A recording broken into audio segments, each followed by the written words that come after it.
All right. Hello again. This election day took more than expected, honestly. Uh, as always, I want to welcome Sandros from California and Burnside Hello. from Illinois. Hey, And you pronounced it right this time. yep, you have to learn it. All right, let's call some Senate races. In Arizona, we have a Democratic gain. Mark Kelly beats the incumbent there, the Republican incumbent. And in Michigan, we have Gary Peters. The incumbent is re-elected in the state of Michigan. And here is the Senate map as it goes. As you can see, it's 48 both, and Alaska and North Carolina to go. North Carolina favors the Republicans right now, but since we are going to have ballots until the 12th November, it Oof. and we know the mail-in ballots are generally they lean Democratic.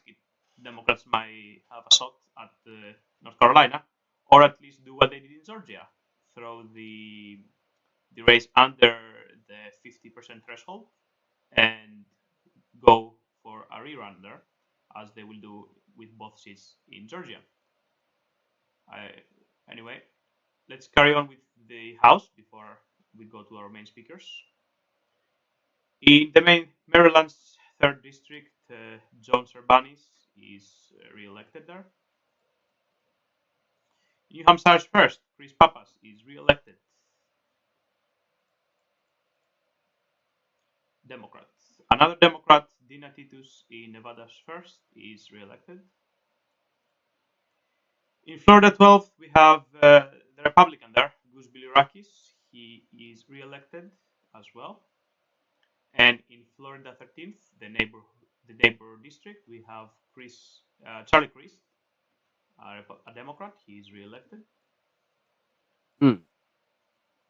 as we do in Florida 6th. And finally, in New York's 11th district, we have an upset. The Republican Nicole Milotakis is going to gain the seat for the Republicans. And before we go to you, let's check how the map is going now. We can see the House of Representatives, 205 for the Democrats, 192 for the Republicans, and Oh it's wow, getting that's close. yes, it's getting very close. I think as for the House, I think the Republicans did well. Right, who wants to start first? Oh, I'll start by doing my usual thing. Okay, Burnside. Greeting, greetings, everyone. Now I know some of you may have some concerns as to what's going on. Whatever you do, don't riot, because in at least 16 states in the union, the National Guard has been deployed. So don't expect them to give you much quarter. Don't do anything that's going to want them to go and put the boot of martial law on. So All right, protest peacefully and keep your head down. all right. Thanks for the advice to everyone out there. How do you view the president's comments on the election and his stance on the new ballots coming in?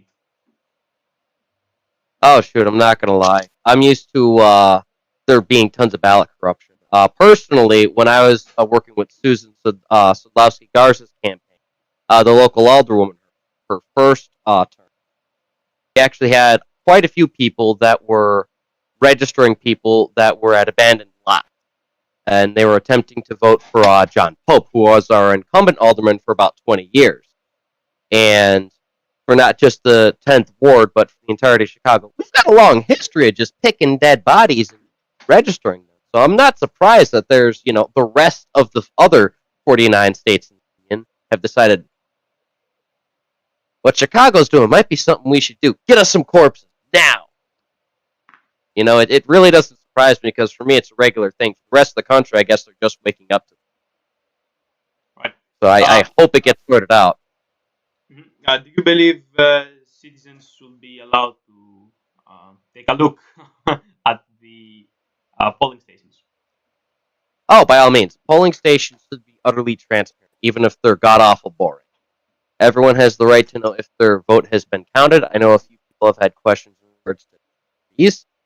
As you know, I voted using a Sharpie as well. When I put it through the machine, it gave me the green okay. So as far as I know, it got comment.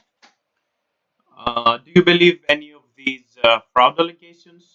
Do you think it's a serious issue, or is it just uh,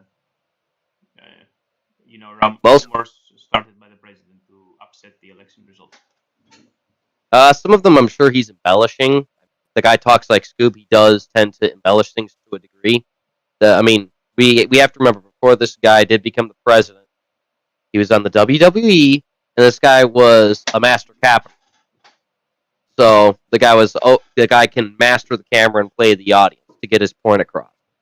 And more often than not, when you do that, you do tend to extrapolate or expand on things or embellish them a little bit, so that everyone gets where you're coming.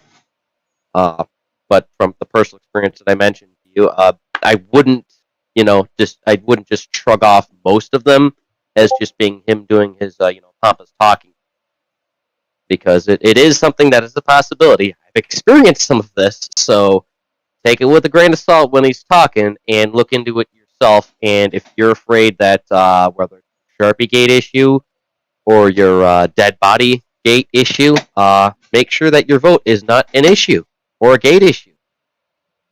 Do you think? Go check it. Right. Do you think the president's comments make some Republicans uncomfortable with the situation and his comments? He doesn't sound like your everyday politician, and sometimes he's really controversial. How do you think this plays out with the average voter? I'll be very honest with you. As far as most of the Republicans, they haven't adjusted well to his demeanor because they're used to the pressed suits and ties as far as political characters. Like, the Republicans have always been very clean and cut, and just because I'm a very coarse and brass individual, I really like how the president is, just as a general character, and I understand it upsets most people, but I like someone who can fly off the cuffs and just generally speak from the heart without having to look at a teleprompter. Something And I know for a lot of people, it's just, it just ticks them off. And for me, I'm sitting there like, more, more, more, and everyone else is like, oh my god, he's so impolite. And I'm like, yes, more impolite. something more personal. Do you know where Scoob went? The guy with the mask. The audience loves him. I'll be very honest with you. He took an early night. I know it's been a little rough for him over there because he also wanted to make sure that his ballot, his mother's ballot, and his wife's ballot went through perfectly fine. Because morning he was talking an awful lot about, okay, I'm going to speak to the Republicans in charge here because there's not only just the issues with making sure his votes were counted, but outside of if I was looking at the map he showed me correctly, it was pretty much basically everywhere other than Manhattan and Queens voted red. So he was like screaming about how there was gerrymandering. If you want, I can go ahead and try and look for where he has that map at, but I don't think that's how gerrymandering works. I think, uh,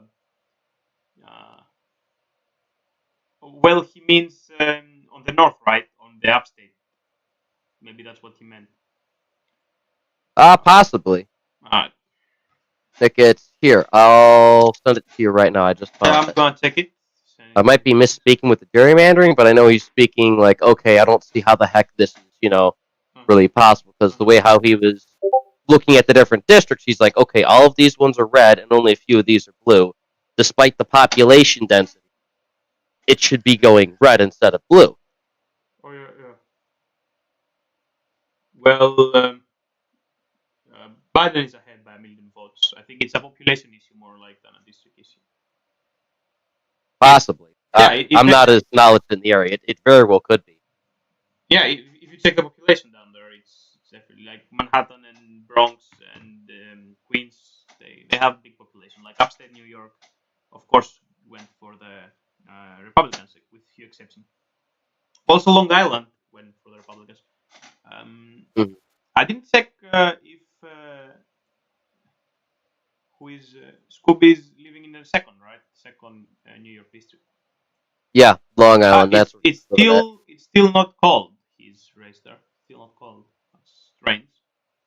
Okay, if it's still not called it, okay, there might be some validity to what he was talking Yes, about. I think it's still not called. But last time I checked, the Republican candidate I'm not sure though. All right.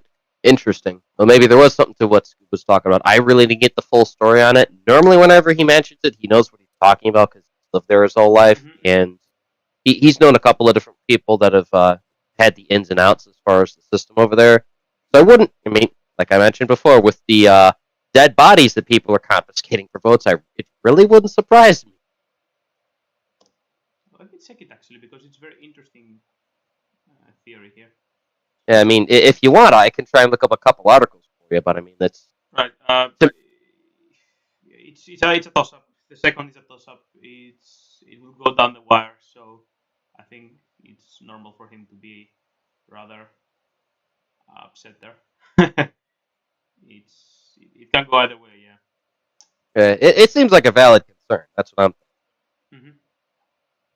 Yeah, I think the second will go to the wire. All right. If he's willing to join us some other time, tell him he's welcome. Yeah, will do. I'll probably call him in the morning after I get done at the range with the mentor. And the people really like him. I will take a small pause here. Let's go to Sandros from California. How are you? I'm all right. How about you? California is there's not much of stress there. Everything is cold, unlike your second if you live in a toss-up district. How do you see the upsurge in the ballots in Georgia and Pennsylvania? And we see that Joe Biden is now pulling, narrowing down the difference by a lot. How do you feel about that? It's interesting. I think that the majority of the ballots that are coming in from just the last second or so of the election, relatively, are pretty much only mail-in ballots. And the vast majority of mail-in ballots are voting Democratic or for Joe Biden, right? I think that even with these very small margins, we got like Georgia reporting 98.8% of constituencies, or Pennsylvania with 99, I think. Even with those small numbers, right now Pennsylvania is 95% reporting. Looking at the Guardian, right. I think they're using the Associated Press as their reference, and the difference is down to 22,000 ballots with 350 more to go. Right, and if we take the numbers of the estimated ballots voting for Biden, which is around 77%, we're going to see more than 250,000 ballots extra for Biden in Pennsylvania. That's why I feel fairly confident for a Biden victory in Pennsylvania, just because of the sheer numbers. Now, based upon the actual results of the election nationwide and in other states, that makes me less secure of that fact. Many people were expecting some sort of blue wave. A lot of people gave Biden huge margins for victory in the polls. But seeing the results of those polls being completely falsified by this entire election has made me less confident in the numbers so far. So it's very much a mixed race right now in many of the highly contested states like Pennsylvania and Georgia. All right. How do you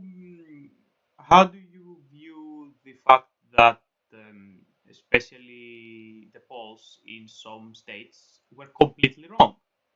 It baffles me myself. How do you interpret that outcome?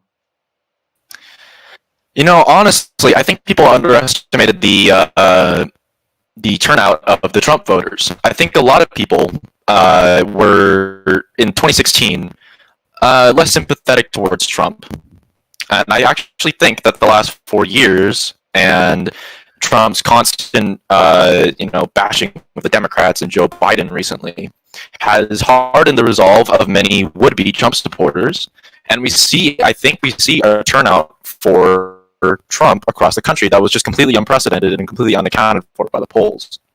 Now, that's not to say that the polls were completely wrong.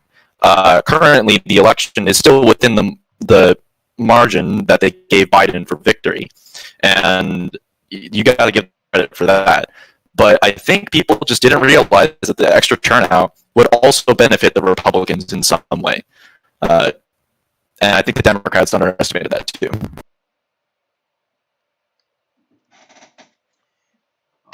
It has come to my mind that maybe the Democratic Party had scared its voters away from voting by overplaying the coronavirus and in an effort to throw the campaign of Donald Trump under the train. Do you think, and the administration mistakes, of course, I'm not taking sides, but do you think this was a valid reason? Did many people that you know maybe didn't bother to go to the polls? Because a lot of states do not allow mail-in ballots. Do you think that was a reason for this upset in many situations? I think it's entirely reasonable to postulate that. For one, my anecdotal evidence, however, is a little bit different from what my actual theory is. My anecdotal evidence is that basically all my family and friends have voted in by their mail. However, most of them live in you live in states that you can do that with. I think nationwide, on the national scale, I think that voters were not necessarily scared, but more how do I put this? Convinced that voting in general is just not a good idea with the coronavirus going around. And you have to understand that Democrats didn't do this, accidentally or, without thinking about it. I think most Democratic leaders know that their positions on the coronavirus makes it harder for them to get in-person votes, right? That's just a result of how their policies work, and I think Democrats already kind of knew that. But I also believe that they also made a calculation and they took the risk in taking a stance against the coronavirus and against mail-in voting. And I think they're feeling the consequences of that now.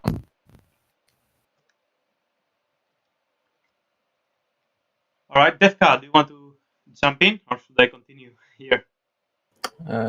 You can continue. I think. All right, fine. Can we have?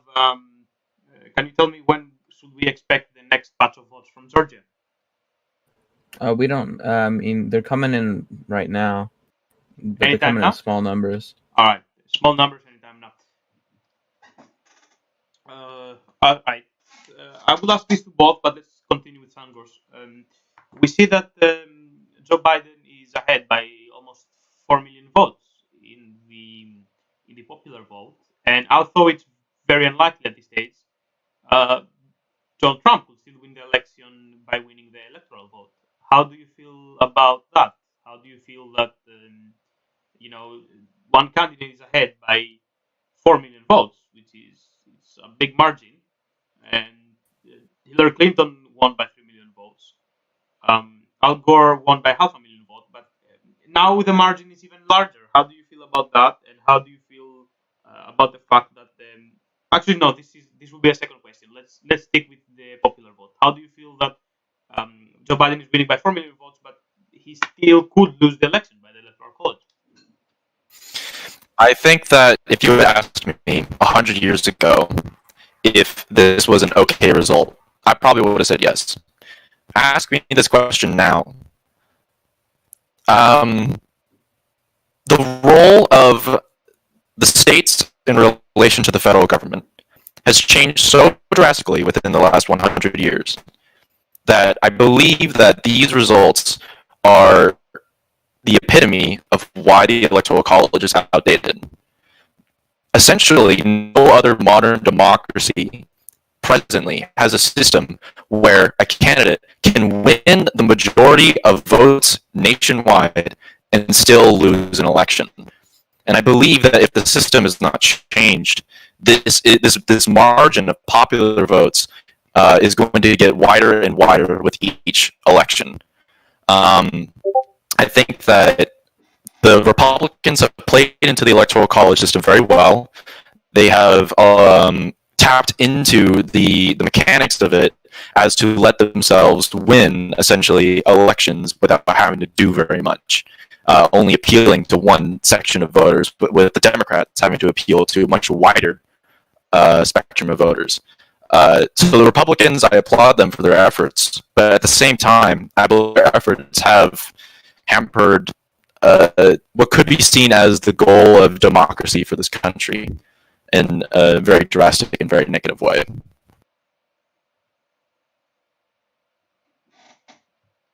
Do you think? Well, I saw some. Was it a poll or something, or some statistical analysis that some years before, the majority of Americans, about 55-60% of from both parties, wanted to abolish the electoral college. I think the biggest surge was in the 70s. But after the 2016 election, you have 80% of Democrats that want to abolish the electoral college, and just shy of 30% Republicans. Do you think this is polarizing? Do you think that maybe the Republicans don't understand how the electoral college is outdated, and they're just happy that their candidate Trump had a chance in 2016? How do you feel that the country is so divided, even in an issue that should be bipartisan, the fairness of democratic vote? Right. Well, it's a tough question. You're certainly right that in the 70s there was a large movement to abolish the Electoral College. And so far, what I can see is that the majority of the country, even if it's a small majority, still supports abolishing it. The thing is that I think that Republicans as a whole either don't understand the Electoral College, or they do understand the Electoral College, and they like the way it works. I think that the majority of Republicans, actually, I think that a very large sample of voters, but I think the majority of Republicans still believe that our country should be run on the basis of states' rights and a piece of territory's ability to vote, not necessarily the people within it, but the territory itself ability to vote. And Republicans see this as a very fair exchange because their minds are still 150 years ago. They're still fighting the anti-federalist movement in their heads, right?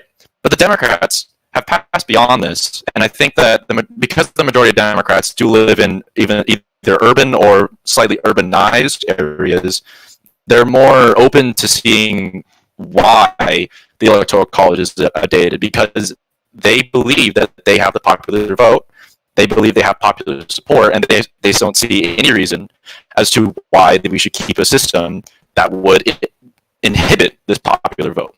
Democrats don't see things on a state-by-state basis. They see things at a nationwide scale. And I think Republican politicians have capitalized on Republican voters' fears about the abolishment of states' rights or the degrading of a state's importance at the national scale. Right, Burnside, you live in a solid blue state, in a solid blue district. How do you feel about the Electoral College yourself? Oh, very simple. The one thing with the Electoral College is I want to both answer and interject if that's all right. So I think I might be able to provide a little bit of insight. The first thing, we need to go to the foundation of why it is that we have the Electoral College from when we first established it in the past to now. Now, the initial reason why we had the Electoral College was because back not too long after the founding of this, everyone had to do everything by mail. We had the Pony Express, where we literally had cowboys running around with the mail. So it was initially constructed so that the votes, even if they were cast late, or even if by the time they were to get to D.C. after cowboys surviving dysentery, Indians, bandits, and natural diseases, and the occasional bear did happen a couple. And don't forget Democrats. Oh yes. With the Democrats as well, because yes, that did happen during the Civil War. We did have a couple Klansmen that said, "Whoa there, Yankee, we're gonna take them votes from you, and we're gonna make sure they're validated." Oh, this did happen. during the Civil War, they continued to try and run the election. I'm glad. I'm surprised you know about that. Not a lot of people know about the ununiformed bandits and fighters on both sides, because that did happen. So aside from that happening as well, as not only handling your regular highwaymen, but your voter highwaymen as well. The initial process was, in the off case that by the time all of these ballots and votes were received in Washington, D.C., if anyone that was initially voted for was no longer on the ballot due to one reason or other, they didn't get enough votes, they dropped out for one reason or other, guy got shot in a duel or something. What wound up happening is a series of delegates were made so that all the states would be represented as a whole. And this gradually evolved because, not sure if anyone's too familiar with this, but the Pledge of Allegiance and its founding within the victory of the Civil War states us as being a republic with a democratic structure. Because the one thing that the founding fathers and the Union were afraid of is that in the off case, if we were to operate as a pure democracy, we might have a repeat of the rebellion that we had with the Confederates. So as to try and keep a balance between the two, they want to try and have the Electoral College evolve in us. And I'm not going to lie, within the modern sense, yeah, we have a lot of trouble with it. A lot of the states aren't exactly streamlined. I had an argument with one of my coworkers about this, because we were fairly upset about not just being in a blue state, being in a red state, because I'm in Illinois, he's in Indiana, so we talk about the differences all the time. Being the fact that between just our two states and the area of the Midwest in general, we have a lot of differences in voting. So we figured if we could streamline this, it would make it easier on not just the popular vote to be proper represented, but the electoral vote as well. Because votes are votes, and they both have to equal out. You naturally want someone who has the popular vote because you don't want some random nobody. But to make sure that there's a balance, you also want someone to have a good handful of electoral votes as well, so that they can be well represented within the areas that these people are voting from. So I do understand that a lot of people want to abolish it.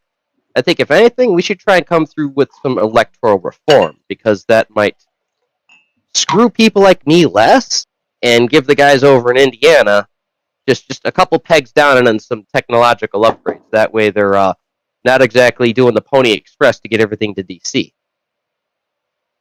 Do you think it's kind of anachronistic today that we vote electronically and we can have immediate access to some ballots? Hellas, I like to interject before you continue. I just want to talk a few things. I'm not going to say I don't think factor for you. Just your audio's breaking up very bad. I can't make out what you're saying. Creation is what facts in creation is as the electoral college. However, you're still having the roboting issue. Yeah. Do you want to check it up?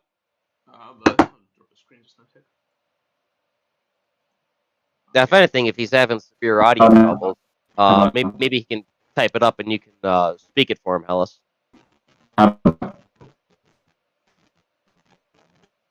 Sungrass, you there? You look like you're lagging. Yeah, I think it's an internet issue. It's not an audio issue anymore because his camera is not. Oh. Yeah, I'm seeing that as well on mine. Mm-hmm. All right, we can wait until he fixes it. What do you want to say? Oh yeah, don't you think it's a bit anachronistic now that we have like fiber internet and all of that? Oh yeah, the fact that we have high-tech internet, and one, we can't secure many votes because we have the issue with not only just the dead body votes and the other miscellaneous issues that we have that I mentioned earlier, but on top of that, we still have everyone operating on different systems. I think in general, if we can get a streamlined high-tech reform that is secure, we should be able to resolve all these problems. So I've got no problem with there being a digital ballot, because I have heard of some people actually voting on iPads that would verify after they were submitted. And that's a first for me. I've been voting on these Technotron-looking things from the 90s since I was able to vote. So it'd be really cool to have one of those things and have it send me an email that says, "Oh, hey, here's what you voted for. Is this correct?"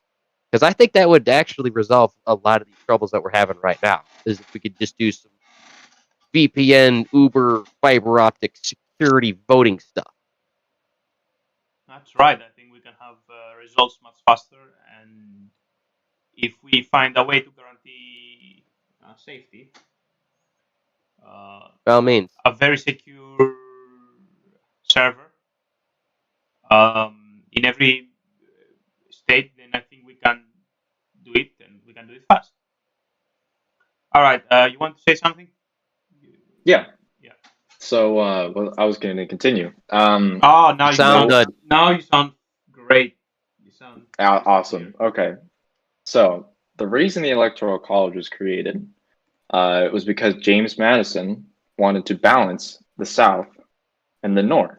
Now, during the creation of the Constitution, which before the Constitution, if anyone remembers from the 3/5 U.S. agreement? history, yeah, no, I'm getting to that, right? Okay. So before the Constitution, right, there was the Articles of Confederation, which essentially was a loosely aligned document that kind of said that the states were united and there was a Congress, and but there wasn't a president, there wasn't a Senate, no judicial branch, nothing, right? So clearly there was work to be done. So when the founders created the Constitution, it was during this point in time people started asking at the convention, wait, how are we going to elect the president? Right? And of course, the president was a very important role as outlined in the Constitution. And if this was such an important role, we needed a fair way to get him elected. And so the Virginians wanted to have the entire South equal in representation to the North, so that the North wouldn't constantly overpower the South with their population every single time they want to get a president elected, right? And you mean like free population? Because if we yes, free population, free population. right? So Virginia had a very large population, but like a quarter of it was slaves. So they decided on a compromise, a very famous compromise, the 3/5 compromise, which essentially said that a slave counted for 3/5 of a vote. So the reason that this was done so that the South, which had a huge slave population, was able to have equal representation to the North. And the founders, Alexander Hamilton and specifically, said that the democracy of the United States shouldn't be subjected to mob rule, essentially what he called it, and the tyranny of the majority. So Yes, they that's created correct. a system. They created a system in which the representatives the president, would not be elected by the people directly, because the founders knew that the people were unruly and savages and unlearned and stuff like that. Do you agree with that? Yeah. Well, I'm just saying that's what they thought. Yeah, he is correct. They did use very harsh and broad terminology. I believe that. Yeah. All of them. So because of this philosophy, which they held very dearly to their hearts, they created a system where it was kind of like the Senate, but not like the House of Representatives. It was very much in between with the Electoral College, right? And so what we have here is proof that the Electoral College was based upon a thesis of anti-democracy, not even a free republic either. It was based upon the ideals of slave owners. And so you have this dual founding thesis for the Electoral College, and we have the same system. We essentially have the same system like 250 years later. And people now are starting to question, and people in the 60s and 70s started to question this too. Why do we have a system that was based upon the ideas of slave owners and people who thought that the majority of our nation's people are stupid, right? And that's the main fundamental question behind removing the Electoral College is, why should we keep a system that is fundamentally anti-democratic when our country has been moving for the last 100 years in less Republican way and a more democratic way, right? We've moved away from the ideals of a strict republic and we started moving towards being more democratic. This is seen in the changing of how senators are elected. That's no longer decided by the state's government themselves, but by the people of the state, right? The House of Representatives has been expanded, although it's now it's kept at a certain size, and Right. so we have this essentially an identity crisis for the last 100 years, and people are still trying to get over the biggest hurdle of this crisis, which is the Electoral College, which is, in my opinion, probably the biggest and last holdout of the Republican system in the United States, besides the Senate. And gerrymandering. Yeah, and gerrymandering, right? I Good kind old of like gerrymandering. One could argue one could argue that the gerrymandering is not technically a Republican thing. No, it's not But- only. It's not only a Republican. It favors different state, different party. That's definitely Right. But, for And example, by the way, when I say Republican, I don't mean the party, and Democratic, I don't mean the party. Oh, you mean the Right. system You're of talking power. about the structure. I mean the Yeah, philosophy. Yeah. Right. Right. Gotcha. Yeah. No. I could We'll go to mention. Burnside. Just a minute. I think you guys, you're very well read on your subject, especially kudos to Sandros for his age. Yeah, that's why I'm liking this guy so far. Yeah, if you are interested, I think we can do weekly or bi-weekly events that we can talk about different topics, politics. Sure. Every weekend. Just limit it to like an hour or two. I don't have a whole lot of time these days. That's fine. If we can do just an hour every Yeah, weekend. poor guy's got college. I got college and work. Okay, that's fine. That's fine. So yeah, we can do every weekend. We can have some discussion about some topic, maybe the current news, and talk about it. You can notify Scoop too, Burnside. That'll be fun. Yeah. Yeah, by all means, I'll let him know when I'm done at the I think range, he will or be. maybe while I'm on the way, I think because he will be he's interested. normally a morning person.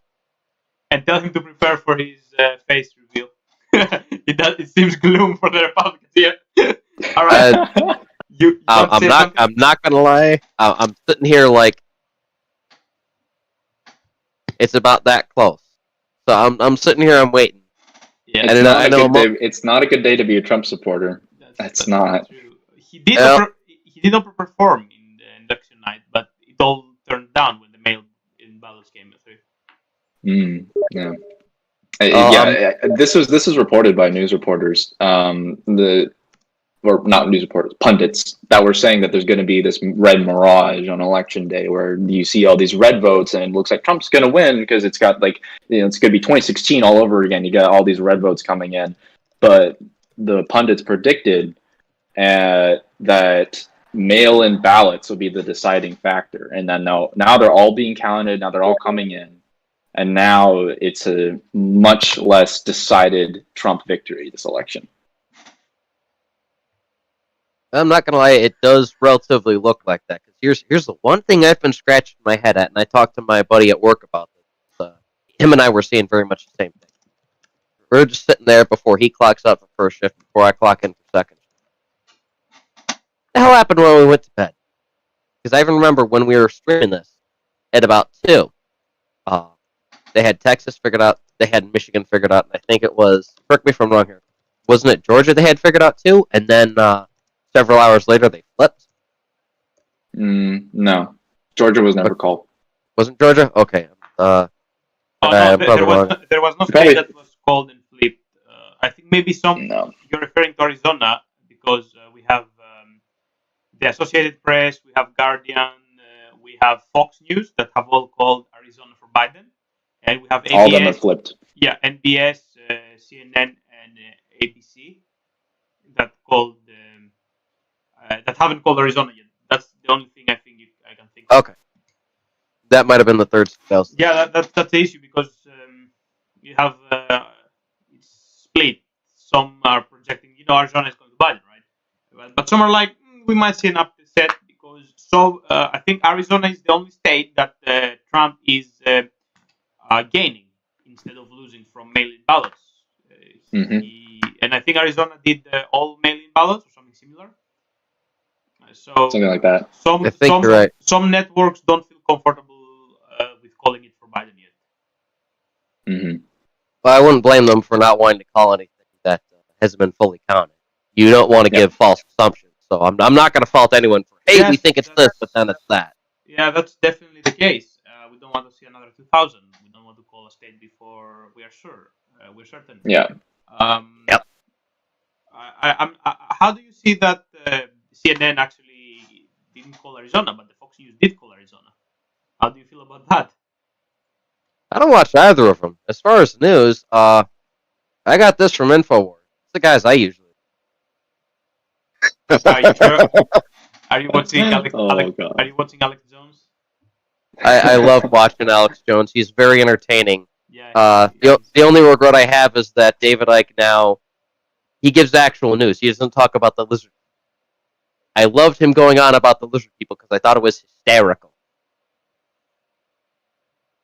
But yeah, it's I almost never. The only time I'll actually listen to regular news is on the rare occasion the TV in the break room, and WGN is the only station we can get. That's really about it. And half the time I see WGN, it's weather, bodies, protests, riots. Meanwhile, here's what the police did, and here's a picture of my dog. All right. Meanwhile, we're talking right here. Biden has closed up by 4,000 ballots. He's chasing Trump in Pennsylvania. Oof. Yes. That This is election's going to go on until like next week. I swear to God. I did hear that. It seems yeah, I'm not gonna lie. I did hear a couple people. WGN actually, when I was at work, said that it's very possible this could be a repeat of Gore versus Bush, where it's going to go on until December 14th. Because there's one thing I know for certain: the President Trump did say this, and a couple other people did corroborate this on WGN 9. This is going to the Supreme Court, so after this all is called, they are going to do a thorough investigation. So this is going to be very, very close. Not only do we have, and the Supreme Court is controlled by the Republicans. I just wanted to ask you, who is in charge here? Is it the Supreme Court of each state, or is the federal Supreme Court in charge? Federal Supreme Court. The federal Supreme Court. Yeah, federal Supreme Court, especially since this is an election. So even though there is more Republicans that are involved, this is going to be something that the court is going to force to be nonpartisan. Because that's how. Well, definitely, I don't think. But that's not how it worked in Al Gore versus Bush. Yeah, you are correct. It was actually incredibly surprising for many of the top experts of the country when in Al Gore versus Bush, the Supreme Court voted in favor of Bush. Because everyone thought, well, the Supreme Court's supposed to be objective, it's supposed to be neutral. My pal, I watched you live in NBS tonight, and I wanted to know if you ever watched this. We love you here. We believe you are robbed. I believe you were robbed. Scoop, who bought Trump this year, believes you were robbed. The Russian kid from St. Petersburg believes you're robbed. You should fight back. You should have done everything you could. He was the legitimate winner. It was great injustice to lose it for 537. But you see how bad the consequences of a politically charged Supreme Court can be, and in this kind of polarized environment, if this goes to the Supreme Court, Trump's going to win. Yeah, I mean, I don't think he can matter. The Supreme Court can order a recount, right? And what they're going to do is they're going to count the votes again and again and again. And Biden is ahead. He's going to win in every recount. And if they try to invalidate some ballots, as long as Biden is ahead by enough margin, I think he's going to pull it through. I don't think they can. But he's not. Even in these really tight races, he's not ahead by a whole lot. Even if he gets ahead, it's not going to be by like hundreds of thousands or millions of votes. It's only going to be by like a few thousand. We are hoping that he can. In Pennsylvania, it's a different case. I agree. Pennsylvania is a different case. Like they will steal Georgia, they will steal Nevada, maybe. They cannot take all the states. And if this really happens, I am worried that there will be a lot of violence. And there's going to be a lot of violence anyway. But if that happens, it's going to be even worse. Yeah, go on. Not gonna lie, there was only one other time in my city the National Guard has been deployed here, and that ironically coincides with the day of which someone attempted to assassinate. Who? In the I sent the video to you. May the 1st of this year when the guy had tried to shoot me because I was at the Trump rally. Mm-hmm. There was an assassination attempt there? Yeah, the guy attempted to assassinate. Yeah. Now here's the thing. The last time the National Guard, to my knowledge, was called into not just the state of Illinois, but the city of Chicago in particular, was back not too long after the Civil War in this nation, during what we know as the Haymarket Affair on May the 1st. And that was because someone decided that it was a smart idea to throw a pipe bomb at the cops in the middle of a large protest that got very well confused, and then everyone decided to cause mass mayhem. So, being the fact that even though we haven't had something like that happen yet, we already have the National Guard here, and they're ready, that's not a good sign. So, if in other, then I don't know as well as the other 15 states where they have them deployed at, but 15, 16 out of 48 states in which the National Guard is at the ready, that's not a good sign. By the way, can the executive office, the president, claim the National Guard, or they act only at the orders of the governor? Officially, they act based upon the Constitution. Yeah, but that is correct. Who orders them? Was it the governor? It's the right? governor. It's the governor. But I think ultimately, I think the president has control of the National Guard as a whole. But I think that governors hold more de facto sway over their home state guards. I think only the governor can deploy it, but I get my sources from literally a TV series. But I think the president can ask help from the National Guard if that's how it goes. He can. Mm-hmm. Yeah, okay. The National Guard is still part of like just how the rest of the branches in the military are, but unlike the Marine Corps, the Army, the Air Force, the Navy, unless there's some very extreme expletive circumstances that circumvent something, the National Guard is to stay within the lower 48 states, Alaska, Hawaii, and the minor outlying territories that like Guam and Puerto Rico. And though the president can't say, hey, I want to dispatch the National Guard, you have to have the governor of the state that he wants to send it to say, okay, bring him on in. And to be honest, the way that Trump has been acting towards governors who he doesn't, that don't politically cooperate with him has been honestly really distasteful and really scary. His comments may or may not, I don't know, but certainly didn't help the situation when a bunch of people tried to kidnap the Wisconsin state or Michigan state governor. Oh God, I remember that. Yeah, that was. Yeah, but this is really scary to me because these are supposed to be people of a united state, like they're in our union, and the president is threatening these states, or not necessarily threatening them, but withholding funds, treating them maliciously, encouraging violence within them. Honestly, he's made the whole situation worse when it comes to civil unrest. You may call him the law and order president, right, but he's the one who's creating the need for law and order in the first place. Undoubtedly. Death Cow, when do we expect the Georgia ballots? We are on biting our nails here. I think he may be AFK. Nonetheless, I'm going to sound like a combination of the old man and the villain here, but I'm not going to lie, I don't mind the fact that he'll try and extend a little bit of an olive branch out to like California, Oregon, and a couple other states, and when the negotiations don't exactly go his way or they start to gradually break down, he just verbally flips the table and says, okay, I'm walking away. Because I'm a bit of a sadist with it, so I'm used to like how we resolve the riots. Because despite the fact that Chicago is very well regulated, we still at least have concealed carry and general self-defense. So, like when it comes to something crazy like that, I'm used to okay, they're coming. Yeah. Mm-hmm. All right, they're here. Bang! There goes one.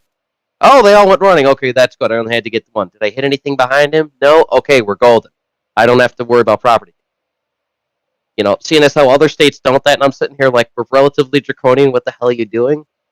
But that's just because I grit my teeth and they go, all right, come on, you guys can defend yourselves, right? I'm a little bit. If you couldn't tell from my whole getup here, I'm relatively Looney Tunes. Let me zoom into that just a second. But I understand a lot of people don't like that because they're expecting someone to be as well spoken as Obama you can show your shirt again. I've zoomed into it. Huh? Show your shirt. It doesn't have say MAGA, but with anarchist signs. Yeah, it's very interesting. Yeah, That's really interesting. That's like Nazbol level of self-contradiction there. I just can't even. Well, I guess it's a good thing I'm not a nationalist Bolshevik. God, I've met so many of those online. I don't know why there's so many on Discord servers. There's so many. They just make me want to shoot myself. They're taking over. I'm not gonna lie. I really don't like them. I made this because I'm a right-wing anarchist and I like the guy. And I went to the mother of all rallies and I had one of the regional leaders of Antifa decide that they were gonna shout me down. So Lacey McCauley wants my head, which may have been why I was shot at May Day out of all days this year, because I'm allegedly a fake anarchist. Oh boy, I'm still waiting for the Georgia ballots. It really takes a lot. Yeah. But I think I will wrap it up since it's late for you guys. I will give it half an hour more. Okay. Okay, that's fine. How long can you both stay? Next half an hour or more is fine. I don't know. Can you do an hour? Although I don't think I would stay that much. 30 minutes an hour is fine by me. Despite the fact that I'm going to. Yeah, I have time. I just want to go to sleep at some point. So. Good. Same here. Is tomorrow weekend? Tomorrow weekend. Yes. Yeah, it is. Yeah. I'll have to see whatever it is I got going on tomorrow. No. Tomorrow for me is Friday. I just got messaged. My lesson was cancelled, so I'm free. Okay. I don't care after what happened and I stayed up so much time. I just sleep all day now. I'm like, I need to recover the brain cells I lost. You're taking internet lessons? Yeah, because of COVID. What do you take internet lessons for? College. Oh, you got stuck with that. Yeah, in Greece there is no limit. You can take college 10 years, 20 years, I don't care. And it's all free. Shit! Yeah, you should try it. You should try it. Yeah, we should try like a modern form of government. Wouldn't that be crazy? We also allow now foreign students from outside the European Union. If they really? Yeah. Our Greek schools are not good though. But for outside the European Union, I think you have to pay up if you're not from Greece or the European Union. But it's not a big amount you can afford it, I guess. Definitely cheaper than some colleges in America that they ask like $30,000 a year, and I'm not talking about. I'm not talking about Yale and Harvard. That's $70,000 a year. When I applied to school in Sweden, they were like, you have to pay a fee because you're outside the European Union. I'm like, okay, well, shit, okay, what is it? It's like, I don't know, $1,000. Not gonna lie, that's not too bad. Hey, $1,000. That's how it is here. That's how we get it. You have to have a fortune to go to college in America. You're like, yes, you do. You do. I don't understand it, but they have like college funds since the kid gets born. Yeah. And they fill it up. Like that's crazy. That's crazy stuff there. I don't understand. I still got to start up my college debt. I don't understand why it's so expensive, and I think it's the last years that this has happened. 30 years ago, it wasn't that expensive. You could have a part-time job and pay for college. Now you can't. You're fucked. I really don't like it, and as a European, and of course left-leaning European, but and as a European, I find it absurd and crazy that the only thing in the capitalist society that can allow you from some social mobility is education. And if you have to pay for education and pay that much, then social mobility is impossible.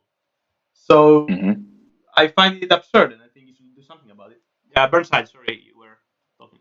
That's okay. Well, I have something to input on that, but I also wanted to make a joke since we were talking about education costing $1,000. So, funny enough, you can get a functional one of these for $1,000 that won't blow up in your hand. If you're paying that for education, you can afford that. Is this basically, what is it, 1,000 a year, 1,000 a semester? Okay, that's an AK a year or an AK a semester that will not explode in your hands, and neither will your degree. The funny thing about college degrees is that I think you can get AKs. Just a minute. Sorry again, but because we mentioned it, you can get after the Yugoslavia collapse in Albania. You can get Kalashnikov in Greece for $100. Really? Illegal. Wow. That's not too bad. And a lot of people Illegal. have in the village. A lot of villagers have Kalashnikov guns in Greece, in rural Holy shit. communities. They bought That them is so base. and they bought them like $100. Like it would be your paradise here. Yugoslav illegal shit. firearms. That's so awesome. What the fuck? Oh, I believe you. That this is a status symbol here because everyone pretty much does the same thing. They'll go to an Ivanhoff and get them a Kalashnikov, and they'll get themselves a full auto, and almost a month later, they'll be at the whatever district they're native to by the Chicago Police Department, sitting there with ATF in them. We got a constant cycle of people that get these legally and get arrested for these, and then they're wondering who gets it, who's got it, and they're trying to backtrace it. Mm. Even Operation Legend is sitting there just like, where the hell are all these AKs coming from? God damn it! You sure don't want to get caught. I don't really like fancy guns. Honestly, just any old rifle will do. You sure don't want to get caught in Greece having illegal arms that will put you in jail for a long time. But if you if you live in the mountains, though, if you live in the mountains and you get AK for $100 from some Yugoslav illegal servant, you can have it. Of course, you're not going to the streets with it, but you can have it in your house and you can shoot out in the woods sometime. I guess you will have a lot of fun if you were here, Burnside. Yeah, probably, but the one problem is that Yugoslavian rifle would not be very compatible with my bottle opener. Even if he were enabled to be... I think it's easy. Okay, not tons of it, but you will have some ammunition to shoot. It'll be fun. So long as I have compatible mags, that's the only reason I have about a Serbian Yugo AK, because it will not be compatible with all of my mags, and I'm just like, it looks good, but if it's not mag compatible, that's a serious problem. I'm not spending money on compatible mags. They are $40 or more. Really? Okay, that's a lot, I guess. It's nuts because I have to go to Indiana and I have to go over there, and this is theoretically because in Illinois I can only get this, but this is, despite being a Croatian mag, is fairly compatible. But if I were to theoretically go over there and find something like this that was compatible with a Yugo gun, I guarantee you it's not going to be a Croat mag. It's going to be something else, like fucking, I don't know, pick a random Balkan state, and they're going to charge me an additional $10. This alone was like $25. That's a lot for a single magazine. In Indiana, if I was to purchase this as a regular functioning magazine and not a bottle opener that I purchased from a garage sale as a joke, this would be about $12, roughly. Between $12 and $15, depending on what place you are, because plastic is cheaper than steel. So yeah, paying a lot more money for something that holds a whole hell of a lot less is very disturbing. The reason why is because there's not too many states in America that require that you only have 10 rounds or less. And because of that, it's just thin market, major profit, you gotta pay it. Breaks my heart. You'd like Montana. There's basically no gun laws there. Probably, man. I'd be chasing buffaloes. I can walk into any shop I want there and just get like literally anything you wanted. There's everything there. I swear to God, those shops are so crazy. Because the moment I walk into like one of those shops, it's like immediately I'm like blasted with like 30 MAGA signs, and like I just want to buy a gun. I don't want to have to suffer this. It's like, it's such a pain in the ass. I feel you. We have waiting days in Illinois. If you purchase a firearm, you have to wait about 2 days, and then you have to pick.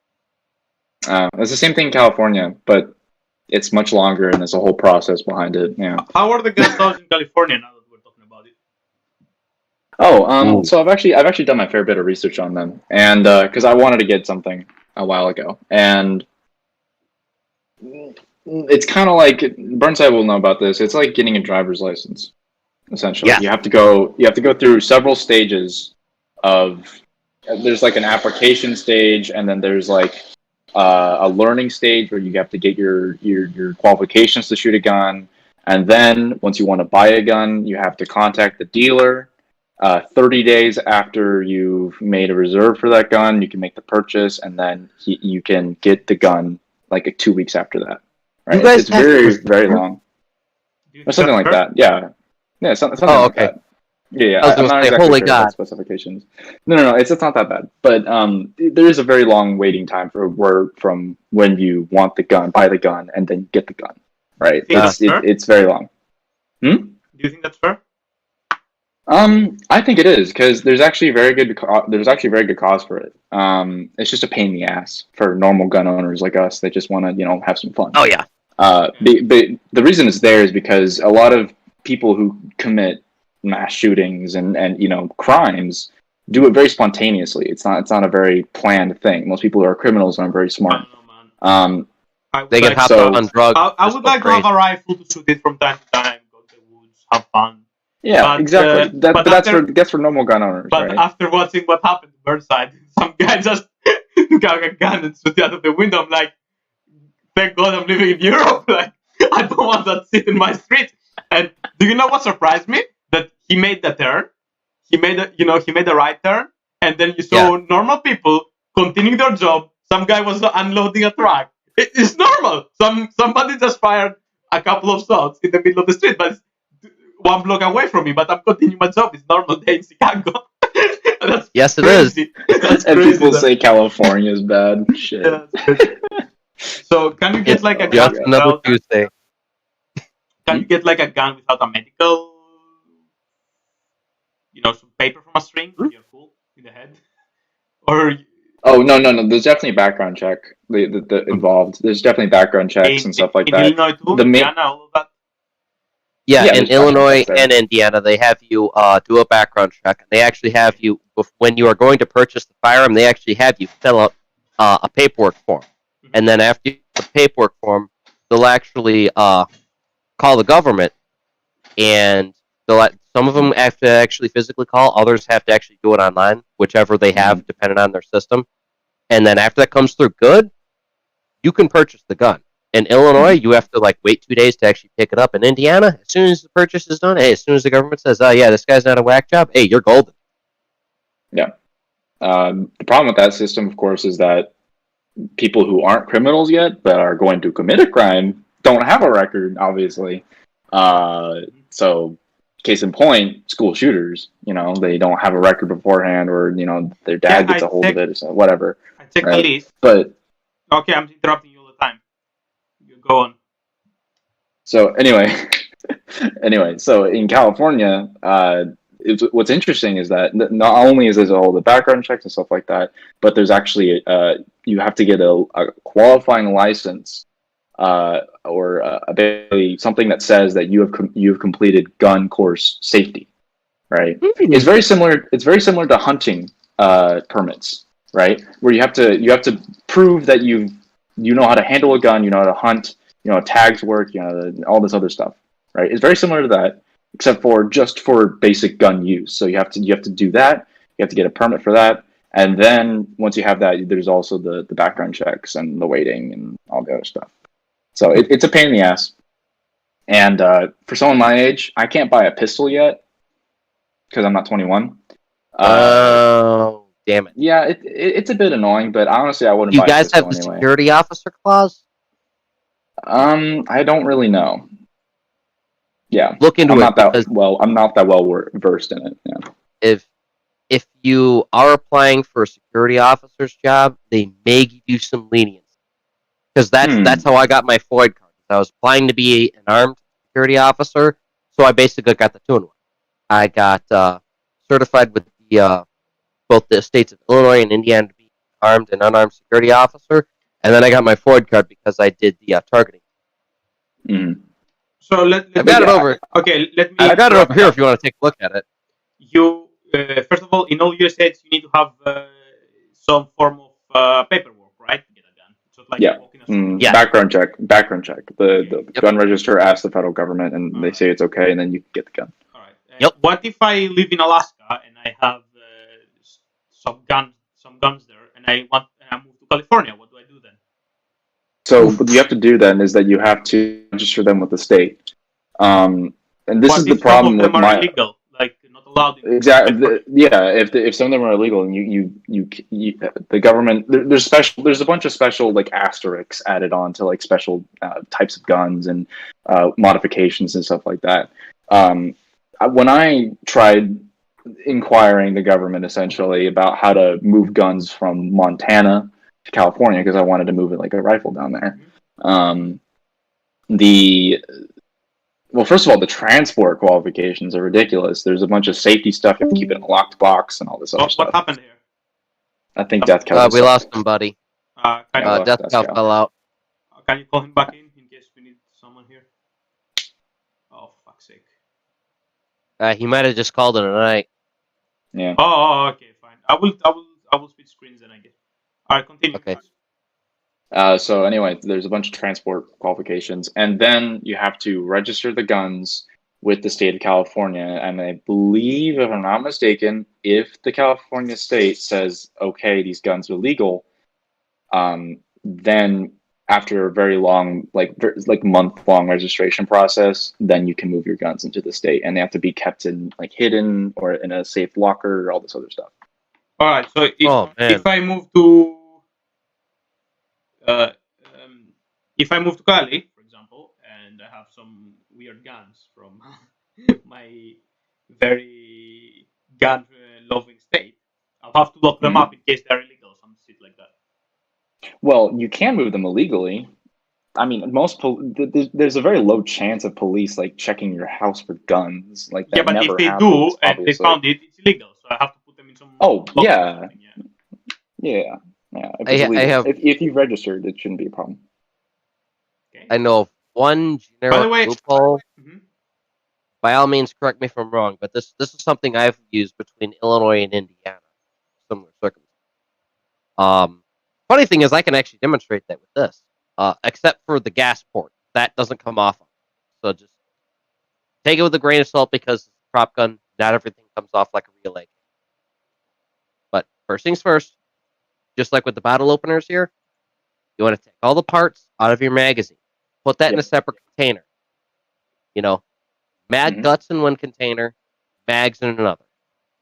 Done. Okay. Other thing. Have a separate container of sorts. Now, some people have like a backpack, some people have a case, whatever works better for you. You're going to want to disassemble your firearm, whether it's a rifle or a handgun. Disassemble the entire sucker as best you can. In this case, we're going with an AK. Dust cover. Take that off. Take your bolt carrier and your recoil spring. That off too. Now, with this, there's another part that goes along with this that actually carries the bullets to and fro. The entire guts of it, you're going to want to take that out. You're going to put all of the guts, of your rifle in a separate container. Close it, lock it. Yep. Then the bare bones of your rifle here, if you want to go the extra mile, take the gas valve port off, same thing. Toss them with the rest of your parts here and put it in that same container, or if you're concerned about it, 2 separate containers or multiple separate containers. Put it in your trunk, and then the one that you actually have, just the bare rifle here, put that in its own actual case. And then you can legally transport it because it is not an assembled weapon and therefore is not a firearm. If you want to go crazy, you want to go the extra mile, hey, take the furniture off on this. Take the foregrip off, buttstock off, take the pistol grip off, and put those in separate containers, and you can legally transport it to and fro within most of the lower 48 and the other 2 states. Yep. Because it's not a fully assembled firearm. Yes, that's right.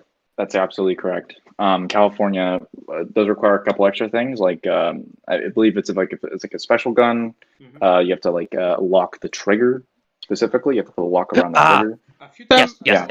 I checked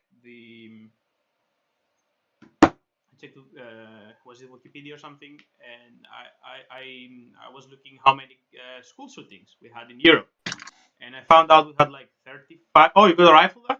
Is it a rifle? No, it's a prop. It's a prop. It's a prop. All right. Nice. What's that Yeah. like? Both him and I have to use props so that we it's don't just a get bolt. charged for brandishing. Yeah. Wait, I don't get it. It's just an airsoft rifle. Yeah. Oh, so both of your rifles are not actual rifles. Okay, never mind. No, Yes. no, this is a prop too. So Yes. if I put a rifle on my screen, what's that? Is it branding or some bullshit? That can be considered brandishing because despite the fact that you're in Greece, I'm in Illinois, he's in California, YouTube as a whole, just like Facebook and Twitter, is a federal platform. Uh-huh. So you can be charged with gun crimes if you are waving your actual firearm around on the internet. Now, you will get some leniency if you're trying to be education. Like, comically enough, Crazy. what I did here. That's crazy, man. Yeah, Anyway, like over in Cabrini. you have weird rules there. You have weird Oh rules. God, yeah, we do. They're absolutely nuts. Like, It's the result of when you try to when you mix together 50 different states with 50 different laws and Yeah. one federal government with a billion other laws, and that's Anyway, just what happens. I was checking out, and I found out that there would be like 35 school shootings in Europe since World War II ended. Sorry, World War One ended. Wow. Or started, I think. And then I checked America, and I see there are 112 since Trump got elected last year. Mhm. Not now, from last year. Only the 3 years. I'm like, yo, that's crazy. You got more guns and fired it's because than we got in because 100 years. Yeah. 3 times more in because 3 years. Yeah, sorry. there's no safety for guns. There's no safety course.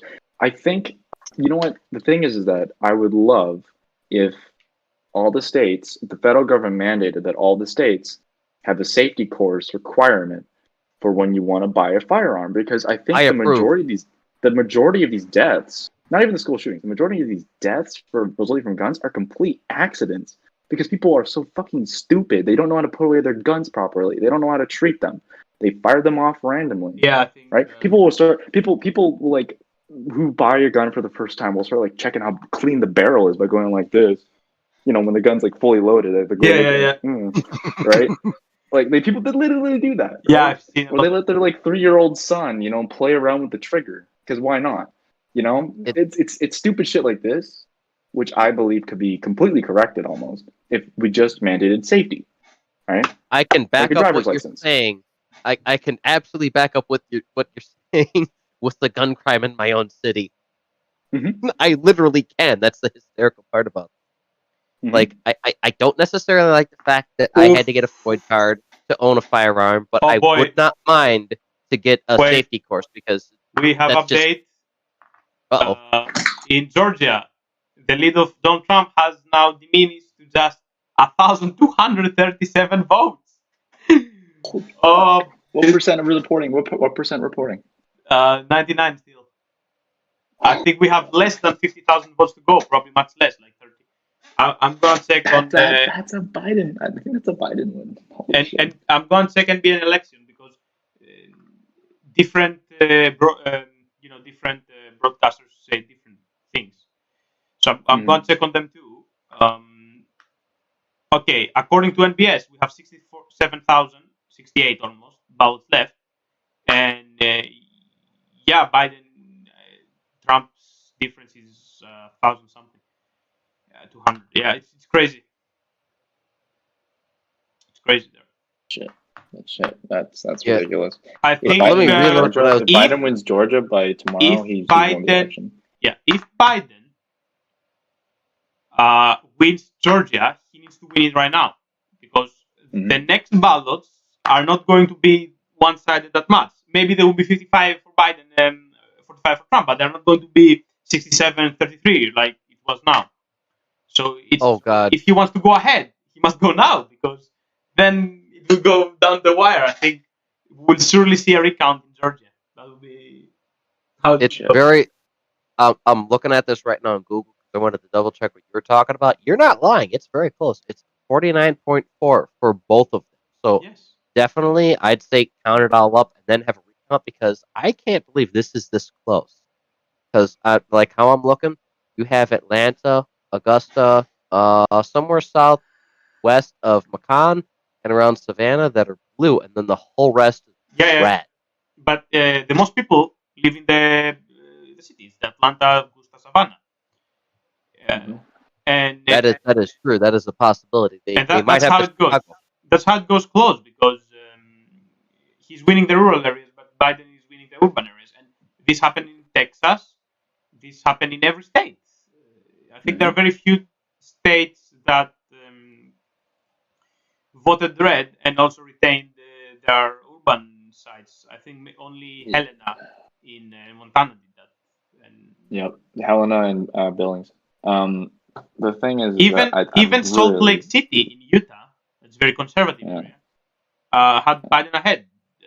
That's how it goes. I think it's a very split election, and we see a very sharp divide between urban and rural areas. That's crazy. You know what? A thought just occurred to me. The way that Trump is pushing this, trying to push this to the Supreme Court, and the way that everyone's like mobilizing their lawyers and readying their court teams makes me extremely worried that we won't even know the true results of the election for several months. Okay, let's be honest. I'm willing. I'm really baffled at how slowly it goes. I was hoping by now we have results, but I think we will know in a few days who will win. And I think it will be Biden. He's going to win. But I don't know what happens next. I don't know what happens when you have recount. I don't know what happens when in December the electors are going to sit down and perform the real election. And I don't know if Biden actually loses Georgia or wins Georgia. The crazy scenario is Biden wins Georgia, but he fails to flip North Carolina and Pennsylvania, and Trump makes a comeback in Nevada and Arizona because Arizona is not called by all. It can go still, but they are projecting it will go to Biden, and that will bring us to an electoral tie. And you know what that means. Oh God. Yes. There's going to be so much civil unrest. Most likely, if this happens, prepare for civil war. I'm telling you straight away. But if it doesn't happen, and okay, Biden wins, and he wins, let's say he doesn't make it in Georgia, or he makes Georgia, but there is a recount and Georgia is taken away, right? And he just wins Nevada, and he wins by one electoral vote. Who tells me that one electoral vote doesn't go like in 2016, that we had like 7 unfaithful electoral electors? He's going like, you know what? I'm voting for Bernie. And you know what happens next? Or I'm voting for my local Native American guy because I believe it's a good idea. That they vote for Swan Pontonog just because they want to avoid the whole clusterfuck. I'm not going to say I blame them. They can do it, and there is no law that prevents it. And since I want to be a dick, I will fucking do it. I'll be like, bye. My electorate vote goes to Standing Bird from my local reservation. Get banned. And in the background, America is burning. Oh my God! This is making me. I don't. Because of all this, this is why I want to move to Europe, just to avoid all this. It's okay. You can go. You have time. At the same time, you're from San Francisco. I feel like I have like a. I'm from. Come on, Sungrass. You're going to be okay. You have the rest of the YouTube gun nuts over by you. It'll be just fine. I don't know. You're from San Francisco. I don't think you will make it in Europe. You have to go the long way through Asia. You have to go from the other side. I wouldn't fly from that direction. It's just so fucking. Maybe I have like a duty to stay here in the United States. Do you speak Korean or something? Help. I would, despite our politics being very different, I would argue as an American, you should stay and at least do something. Tend to the wounded if you have to. Do you speak All you Korean? need to do is. I don't know. Wait, do you speak Korean? That's what I asked. No. Oh, okay. Like repatriation or something. Returning back. No, they wouldn't accept me. No. Really? Okay, here's. Why? Are you from the north? You're a jerk. You're a cruel and unusual so person, funny. Hellas. Oh my God. Come on. Our family lineage goes back way back, and apparently we're basically just from the south. We're just from Seoul. Yeah. Cool. You just moved in with the first wave of rail workers and everything. No. So what happened was that directly after the Korean War, my grandfather and my father, when he was about 6 years old, moved over to America because my grandfather had gotten a job there in the United States because he has like a degree in physics or something. Mm-hmm. So when he moved over there, when they moved over there, my dad was very young. He didn't. The classic American dream story, right? Yeah, basically, When and they- he completely forgot his Korean. Basically, like he understands some of it, but he doesn't really speak it. So Well, he now I was don't even 6. speak it. He was 6, so it's Yeah, exactly. So I basically have no connection to Korean culture. yeah. I mean, think I have that's some because that's my sad family still about exists. yeah. but- That's sad about new migrants. They don't speak their native tongue. I think Mhm. Romeos can barely understand Greek or if any. Yeah, exactly. It's very sad. I mean, just for to know a second language, it'll be fun. It was very useful in World War II. You had a lot of Italian Mhm. Americans, and you sent them in Europe to the war, Yeah. and German Americans. And Yeah, what's funny is actually a lot of Italian Americans, when they landed in Italy, they actually just saw old family members there. It was hilarious. I think they took them very openly. Usually, yes, no, I'm not kidding. Usually, German Mhm. Americans were not allowed to go to Germany because they were afraid, and Japanese Americans not allowed to go to the Pacific. But I think a lot of Italian Americans were allowed to go to Italy to fight there, and they used them as interpreters, and they saw them as liberators. They're like, these boys are from Sicily, and the Sicilians. Yeah, no, they were literally and- Sicilians. Yeah. And the Sicilians petitioned to become the 51st American state because their government wasn't seat. And I think that's a fact. Actually, you can search it up in Wikipedia. I don't think anyone took it seriously. So speaking, it would be nice to speak a second language. I can speak Yeah. like half fluent German, but That's good. it's I don't know. I wish. Yeah, I I want to learn more languages too if I have the time. That'll be fun. Burnside, Yeah. sorry, Mm. we are talking all over you. Go on. Oh, it's all good. I was going to chime in with one joke, and then I was going to say what little German I know to some.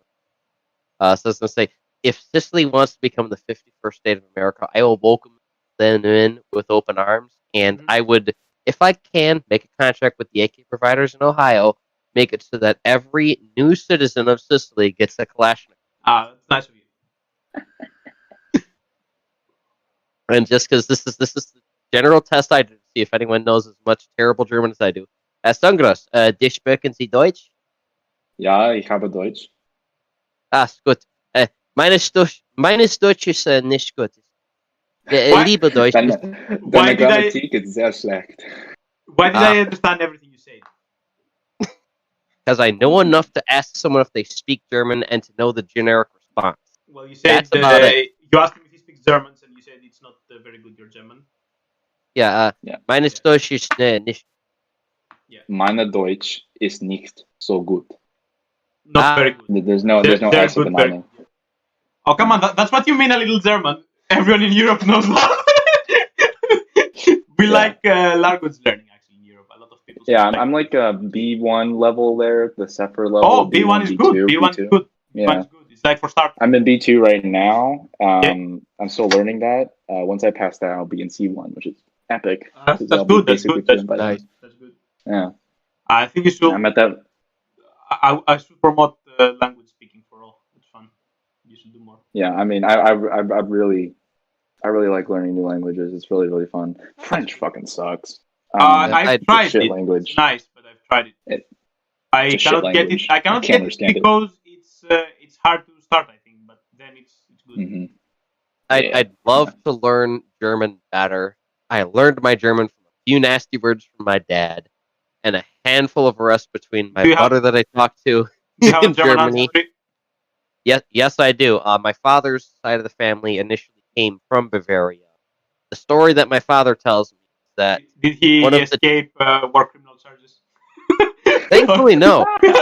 Okay. Despite how nuts I am, that was the one thing I was surprised on, was no one from my family came over from Operation Paper. yeah. We either came over, Jesus.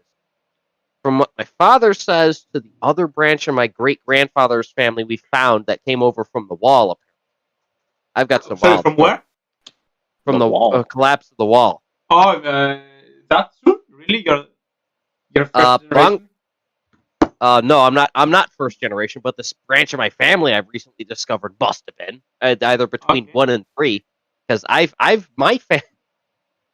the most part of both my families, my mother's and my father's, have been here for at least 5 generations. Like the first of my father's immediate line of Krauts came from somewhere in Bavaria, and they came not too long after the American Civil War, and they moved to the Cheyenne tribe. And they were known as the Gentle Giants. Oh, he was top. Yep. Oh yeah. tall, blonde hair, blue eyes, all that stereotypical nonsense. And then my mother's side of the family, they're Irish. Surprisingly, they came after the Troubles, or the the Troubles are. No, if I remember Do you correctly, mean the famine? You mean the famine? yeah, famine, because it went famine. Wait, the Trouble are First War. the Civil War, right? So yeah, somewhere between the famine and the First War for Okay. Independence. All right. Because I forget which one they say is the Troubles. If it's the first one or the second one, that's one The thing I was Troubles is between Britain and Ireland. That was in the Yeah. 70s. Yeah. Oh Was wait, it the 60s? Troubles. Wait. He's right. The Troubles are when in the north they had the 1971. Margaret Thatcher and everyone. Yeah, you're right. Okay, then First War for Independence between the potato Between famine and the- the yeah, First yeah. War for Independence Yeah. was when my mother's side of the family came to this country. So It's fucking All right. sucks, at least I feel sick, man. it's But- a pain because my mother's mother passed away, and I lost a good chunk of that Yeah. history. So I only have my grandparents Uh-huh. on both sides to tell me the stories. You know, And my great- I'm sorry, I'm interrupting you again. You know, my great grandfather came to America in 1905, but he returned in 1955. I would be like the oldest. I asked everyone in the group in Geopod, and I think I would be one of the oldest, if not the oldest American here. God damn it! Why did he return? You might be like right after me, depending on which side we're comparing. Because Yeah. my dad's side of the family was just after the Civil War, and my mother's side is between potato famine The and Civil War was 1921, so I would be 17 years side. no, I'm sorry, saying the American Civil War. Oh, American 860. Civil War. Oh yeah, definitely. You're old. Yeah. Yeah, my side, my mother's side of the family, which is all the white people, came over and What's your other ancestry? my other one's Korean. My dad's side. No, you're white. Oh, my white. Yeah. So they're just a generic mix of British people, and French. So okay. like I think that the English mostly, it's just mostly English people. Mhm. Apparently my family has some very strong roots to the south, or at least the southern part of like Ohio, because we have did you bother to do a DNA test or something? It might be a fur that's trade. how I know this. Oh, you know? No. But the biggest indication, I did, and the biggest indication of that though is because we still have a set of china that is from like a plantation, like a slave plantation. So we have some questionable links to that sort of shit. And then That's rare shit, man. Hold on to that. yeah, that is. It's worth a lot. And but mostly we come from Britain. We came over in like the late 1870s, I think. So right after the Civil War. So I don't have any relatives that fought in the Civil War, none that I know of, at least. And we basically been living in Ohio, and then we moved to eastern Montana, and then finally western Montana, where all my mom and my grandparents and my great grandparents were born, Montana. So we're kind of just in that northern area, but we're not Germanic or anything like that. We're like slightly German, but we're basically just English. We have a little bit of Irish, but mostly just English. And so the white side of my family is kind of boring, because I thought we would be like, like deep rooted in like the Civil War and stuff like that. Hey, I might be I feel distantly you. related to I might be distantly related to like Betsy Ross, the person who designed the flag, supposedly. I don't know. Okay. Yeah, just because we have the Ross name in the family, which is my name. That's my middle name, at least. Okay, nice. And then, Be very old there. yeah, but my grandparents definitely fought in World War II, and so my great grandpa on my mom's grandma's side Where did he fight? was, so he fought in the Pacific. All right. So against he actually fought in Burma against the Japanese. They're helping the Chinese. That's literally hell there. Yeah, it was campaign to be in. Yeah, no. His unit was almost completely decimated, except for like 300 guys. It was insane, the amount of casualties there. Yeah, And that Burma company with the British helped build the Burma Road, and cleared the way for that shit so that they could get supplies up to China. Nice. It was insane, just incredible. I wish he was still alive so I could talk to him. Incredible stories. Yeah. And then he That actually was fought in that was your Korea. grandfather? Yeah, it was my great grandfather. Great Grandfather. Okay. Yeah. Right. And then he also, after World War II, he fought in the Korea War. So we have even more links. Wait, the to same Korea. guy? The same guy? Same guy. The same guy Korea. got sent on another war. You and Yeah. Scoop definitely got to share family heritage. He's Yeah. got deep ties in conflict. Yeah. We sent some guys to So Korea. it's funny. But- It's funny because my great grandpa apparently he used to say that he's been across the Pacific more times than he can count. Like he was been across and across and across and across. Like it's crazy. Yeah. And so we Right. clearly have roots in Asia apparently, Have you ever on the been white in side and the Asian side. I've been to Korea once, All right. but when I was very young. Yeah. Seoul or something? Or did you do a trip there? And we just did a trip there. I've Alright. actually lived in Europe, but I haven't lived in Korea. Oh, for how long? You said you went to Germany. I lived in I visited Germany. I visit Germany quite often, but I lived in Switzerland for about a year and a half. Oh, and that's where I were you picked up most were of you my guys life. working there or something? Yeah, my dad was. All right, that's Oh, my aunt lived in Switzerland for a good long time. I don't know why, but she was never able to pick up the dial. That's great. Schweizerdeutsch is just fucking terrible, man. Just don't even try. I don't care. I have European, That bad, huh? I have European Yeah. nationality, so I can go live in Switzerland anytime I want. They're not in the union, Yeah, but you could.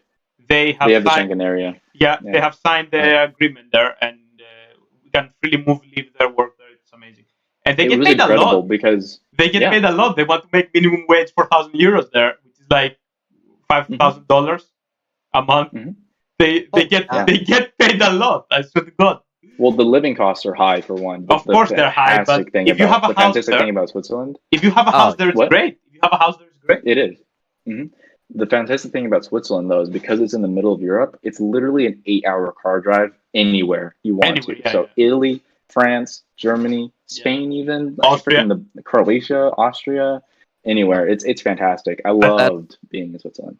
The best That's part is definitely that, one of the places I gotta visit. and the best part Mhm. that Burnside would like it is that they have lax gun laws. I think one of the. That's the other They have a reason lot why of I'd like to guns. be there. Yeah. They have a They lot are- of guns. They are Yeah. a-okay with you being a part of the Swiss militia, and I'm like, They're we did that in also- America. They're also very conservative there, surprisingly, for Really? Europe. And yeah, Wait, and they're wait, basically- economically or like socially? both. Really? A quarter of their population is essentially neo Nazis. That much? It's I didn't know that. yeah. I'm not even Are you kidding. sure? Switzerland. Women didn't even get to vote until like 1970. It's that bad. Okay, I didn't know that. Yeah. I knew think about Austria, economically- but really Switzerland. Economically, they're pretty conservative, but not as conservative. If I was socially. Swiss, I would probably be on the right as well because they got a lot of money from the Nazis. That's how they build their Yes. fortune. A lot yeah, of Jews they- gold there. Mhm. Yeah. Mhm. Well, Yeah, they exactly. also got the U.S. government for a good bit because in between our different bombing runs, we had a lot of guys that mistook Switzerland for Germany because they had the same fucking architecture. Yeah. That's what they get for siding with the Nazis. God wait. damn it! They say they said they were Swiss or something. Yeah, Switzerland was technically neutral, but they did have a lot of influence from the German National Socialist Workers' Party, Uh-huh. and because Mhm. they shared so much culturally, a lot of their buildings looked German enough to the point where most of our bombers and fighters mistook a lot of fighters and Swiss bombers and Swiss territory in general for German. So when they were bombing or fighting Ah, for you bombed them? We bombed them. yeah. Oh, we Pretty bombed the epic. snot out of them on accident.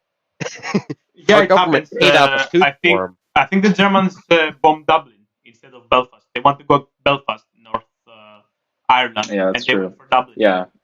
The Oh, yeah. I don't know why I know so much about this, but Irish history during World War II is actually really interesting. It was called the emergency in Ireland. It was, and because the Irish were still technically part of the Commonwealth of the UK, but they didn't want to be associated with Britain, they just kind of declared neutrality, and they didn't allow British ships to dock there, and they held Yeah, but they made an agreement. bombing.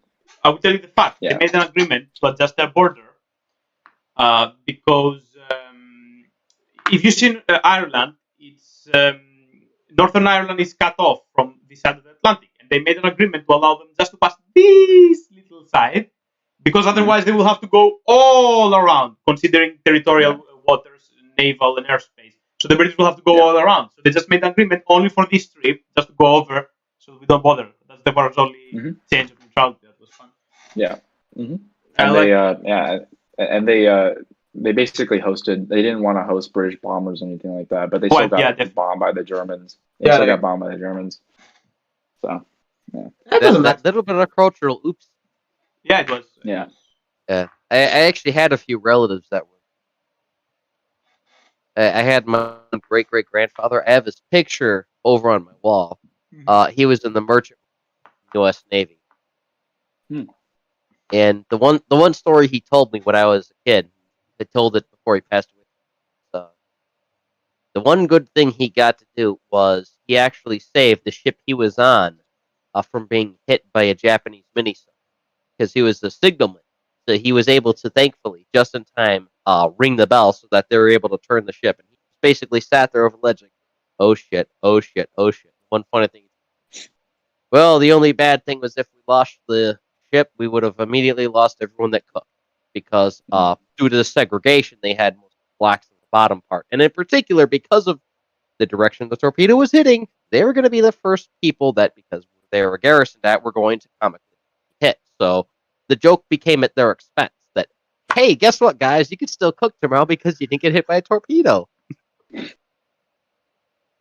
But because he was able to signal it well enough, they were able to turn the ship, and just narrowly that torpedo passed by and didn't hit everyone else in the convoy. And he got accommodated for that. Wow. He got himself a Navalman's Coca-Cola, which is basically an instant Coca-Cola. For whatever reason, because of whatever reasons they had, they didn't give you actual Coca-Cola bottles like this. They had some weird stuff that mixed together. Yeah. What he told me. Well, yeah, the Americans, I think in World War II, the Americans had the best fed army because they had they weren't touched by the war, so they came in with colas, chocolates, bubble gums. Yeah, it was fun. Oh yeah, I would like to be in the Glorious Red Army, but if I had to pick somewhere, I would pick the Americans because they had low death rates, they didn't fight much, and they had artillery supported most of the job and airplanes and all, and they got all that goodies. So they were chill. Yeah, that was the one good thing. Actually, they were giving them when they went to France and Germany. They were giving them condoms as well. It was.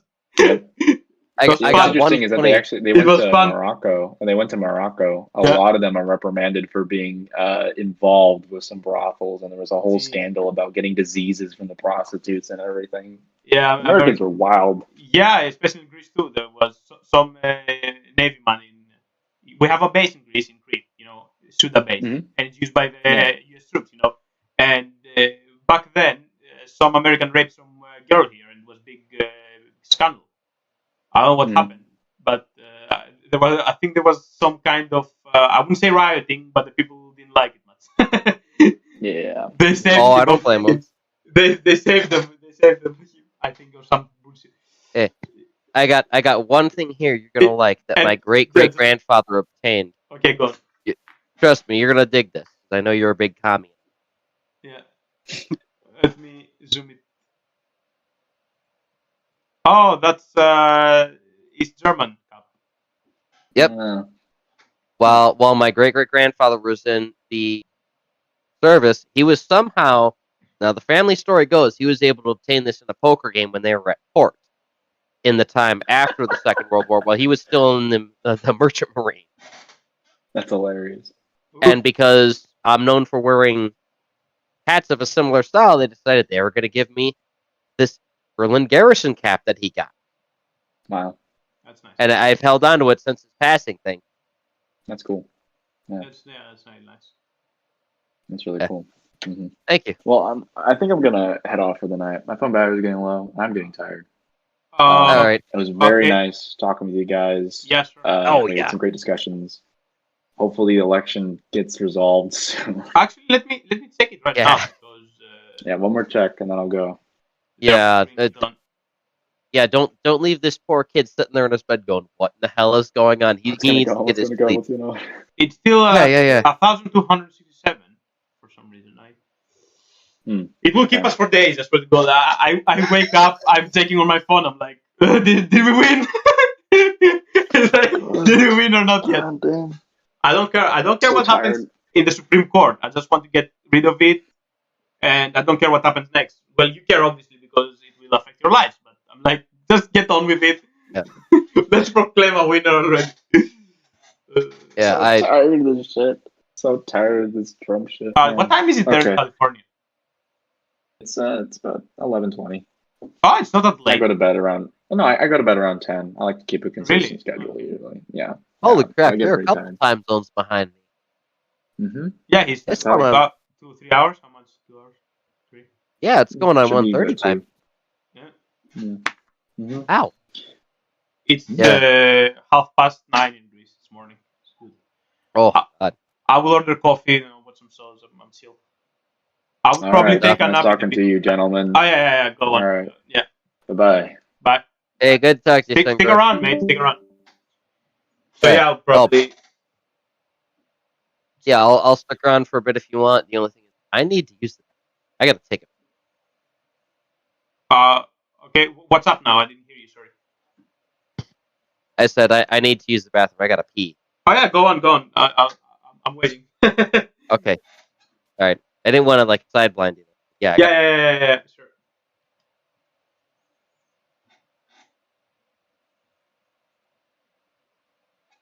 All right, as our mate here, Burnside, is visiting the restroom, we are going to check the election count.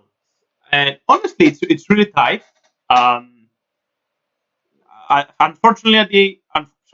Unfortunately, I don't think we will see Georgia going blue yet.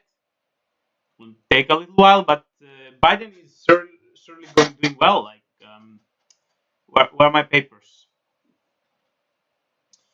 Trump was ahead by 70,000 votes in Georgia yesterday, and now he's just 1,000 votes. I think I'm confident. I'm confident we're going to turn this definitely. And as the mail ballots pour in, most of them are definitely Democratic, and we are waiting for the military ballots. And you will say, "Oh, militarily, they are going for the GOP, right?" No, they are going for the Democrats, especially the overseas military. They're going for the Democrats most likely. And in Pennsylvania, we have narrowed the lead to 108,000 votes. And if I remember correctly, yesterday it was 200,000, 206,000. And now it's just 18,000. It's crazy. We are getting very close there. I think Georgia will go down to the straight, and if Biden pulls ahead, he will do it for a few thousand votes. No, Pennsylvania, I'm comfortable. We are going to flip it with Biden being ahead, 200,000 votes, 100,000 votes there. So whatever happens in the Supreme Court, we are going to win in Pennsylvania. And in Nevada, I'm not so sure. Biden has a lead, but we haven't seen much of an update. Just very few votes there. I think I'm confident that he will keep Arizona. I don't think there will be any major surprises. As Biden is growing in Pennsylvania and Georgia, Trump is growing in Arizona. The ballots are favoring him so far. So I'm not sure about that. I don't think he will carry it, but he's growing there. He's growing there. It will be really exciting. Oh, sorry, I'm moving too much. I'm saying I'm sick. Maybe I got nervous as well. I don't know. Yeah. Oh, I hope you didn't. I hope I didn't keep you waiting. It's Oh, cool. God. I was just going on through the ballot count again, and I'm noticing, Okay. Biden is surging forward in Georgia and Pennsylvania, and he's going to flip that. But Trump is the one, narrowing down the difference in Arizona and Nevada. So that's crazy stuff there. What's 2 for 2? Hmm? So it's 2 states. Yeah. I was afraid it was going to be that. Oh man. It's going both ways. I don't know. I think it would be a shit fest. It would be a shit fest if the Yeah. Supreme Court will intervene. The only hope I think for Biden is like if he secures Pennsylvania with like 100,000 votes, even 50,000 votes, they cannot disappear 50,000 votes. Come on. They're going to scrutinize every single ballot. They will check for signatures. They're going to double check and triple check. But if he wins by 50 and Yeah. 100,000 votes, I don't think they can steal the election there. But in Georgia, that if he wins, he will win by 1,000, 2,000, 3,000, I don't know, a few thousand votes there. It can it can change. If they found few ballots that are not by the rules, they can change that. Hmm. I think If the it's best. that close as possible, especially if they scrutinize. I think that's the main problem. Nothing was scrutinized properly. Yeah, that's definitely the case here. Uh, what can I say? It will keep us up for a long time. But I don't care. I will continue to do the lives. Tell Scooby to join back as well. I'll be fine. Yeah, I will do. We'll just chill now. We are going to talk about the elections for like half an hour, and then we can talk about other subjects if you're cool with it, guys. And we should That's organize fine. what I said. Like every week, we should gather up, talk about some topic. It'll be fun. I don't mind. I like having the friendly rivalry. Are you having I wine like. now? No, I'm still having beer. Okay, That's dear. uh, Right, yeah. cool. I literally the first time we started doing this, I polished off the entire bottle of wine. I was expecting it to kick hard, and it didn't. Oh yeah, you were preparing. You're like, I'm going to try. You are getting hit by the blue tsunami. Honestly, It literally. that was That's why I had all the beer over. So yeah. I think need enough alcohol. I think you took it. You were more realistic on your approach. You were like, yeah, we're not pulling this down. Scoop was talking about Red New York. I think does he have any personal issue like now with his wife or anything? Because I'm like, is he hiding himself because New York went blue again? He talks No, talks big on that. no. As far as I know, no, it's not anything like that. I know he constantly complains about family or some other person that's family to him being a bunch of dirty Democrats. I'm not gonna lie. From being in a similar city, that is a problem you're gonna have. Is with Mayor Daley that we had here in Chicago. Dude was working with the mob, and the dude was working between.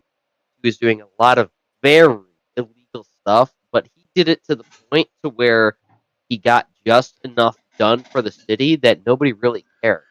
Everyone knew he was doing something illegal, but the few things that he was doing that was illegal, everyone was like, "We're not going to drag you into court because it's going to be at our just never mind. Just keep doing whatever you're doing. We're not going to drag you into court. We don't want to lose nothing. You're doing okay, but you cross that line, damn you. Cross that line, Daly." And he never did. And then his son screwed the pooch. I think you're a chill guy. Especially, we should video call more often. Because when we're typing with each other, I don't think we went well with each other. Yeah, I think we do better in talking. Yeah, we didn't start good, I think, but now I think we Oh, can I build up on this. yeah. Well, like I told you before, most of the people were communists. I was expecting to be like the people that have been beforehand living north of me.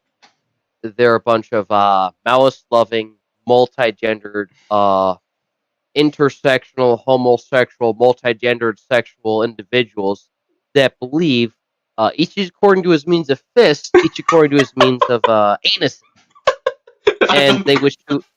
I'm not. I'm only the first. I'm a Maoist lover. I have to say that.